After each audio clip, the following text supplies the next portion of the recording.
Eu me chamo Dayan Siebra e eu sou médico, né? Eu tenho 45 anos de idade e tenho 22 anos de medicina.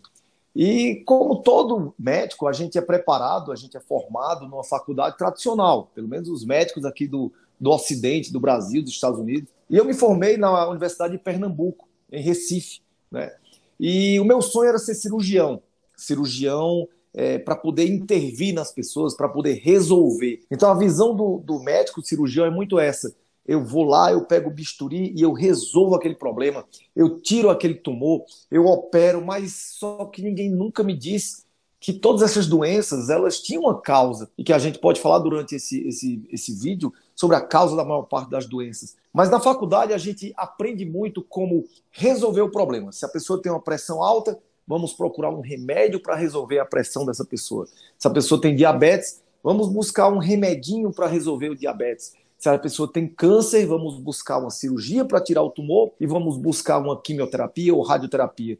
Mas uma coisa que me deixava muito angustiado é porque a gente não descobria a causa das doenças. Se dizia que era uma coisa genética, que era assim mesmo, não se entendia. E uma das coisas que mais me chocou foi estagiar no hospital psiquiátrico e perceber que aqueles pacientes viviam ali acorrentados a medicações psiquiátricas controladas e nunca se curavam. Bom, passei minha faculdade inteira nessa filosofia, sendo abordado por propagandistas de remédio no campus da universidade, com suas maletas mágicas mostrando remédios que curavam gastrite, que curavam esofagite, que curavam pressão, e aquilo ali encantava qualquer estudante de medicina.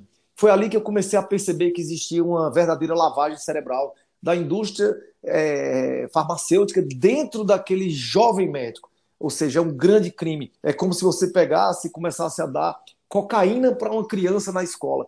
Então, você está ali na faculdade e a indústria lhe encantando, lhe dando remédios gratuitos, lhe dando folders lindos e lhe chamando para almoçar e para jantar, muitas vezes. Então, o jovem estudante de medicina, com poucos recursos financeiros, ele fica encantado com aquela gentileza, entre aspas, daquele propagandista. E eu terminei me formando e ingressando na residência médica de cirurgia vascular. E aí, mais uma surpresa, eu convivia com diabéticos mais ainda, pessoas com problemas de circulação, pessoas com doenças crônicas, e eu amputava pernas constantemente, fazia cirurgias de ponte de safena, e em nenhum momento me falavam qual era verdadeiramente a causa daquilo tudo. A gente sabia que eram erros alimentares, que eram problemas de sedentarismo, mas nada aprofundado. E a vida foi levando, eu terminei minha residência médica, continuei como médico comum, dando plantões e amputando pernas, fazendo ponte de safena, operando a consequência das doenças. E, na verdade, eu só vim perceber que tudo isso não era tão lindo como eu imaginava quando eu sofri as consequências de um corpo mal cuidado. Depois de muitos anos de trabalho, de estresse, eu desenvolvi ansiedade muito forte e cheguei ao ponto de ter um ataque de pânico. E na hora que eu tive esse ataque de pânico, eu fui buscar a ajuda médica. A princípio, fui fazer exames, vários exames, que a nossa medicina, assim, ela é especializada em muitos exames e muitos remédios, porque é isso que dá dinheiro a um grupo de pessoas que não são os médicos. A maior parte é a indústria dos exames e a indústria dos remédios. Então, caí nos exames, caí na mão dos psiquiatras, que me passaram uma medicação controlada, que me ajudaram muito a sair dessa crise de pânico. Mas e a cura? Eu queria me curar. Eu dizia ao meu psicólogo, à minha psicóloga, perdão, doutora, quando eu vou ficar bom disso? E ela dizia, calma, daqui a 2, 5 anos, tenha paciência. Eu dizia, doutora, eu não tenho esse tempo. Eu estou com 35 anos, vou fazer 40, então meus filhos já estão crescendo e eu não tenho tempo para isso. Então eu precisava mudar, eu precisava de uma cura. E essa cura eu vim descobrir através de uma paciente minha, que chegou uma vez falando no meu consultório, doutor, melhorei muito da minha artrite com uma medicina que eu ouvi falar chamada medicina ortomolecular. O que é isso? Mas aquilo já acendeu uma luz na minha cabeça. Será que é aí que está a minha cura? E eu pesquisei no Brasil onde é que tinha formação em medicina ortomolecular, só existia no Rio de Janeiro, São Paulo, e eu moro aqui no Ceará, no interior do Ceará. E eu fui fazer um curso no Rio de Janeiro, em uma universidade, na Universidade Veiga de Almeida. Foi o primeiro curso que eu fiz nesse sentido.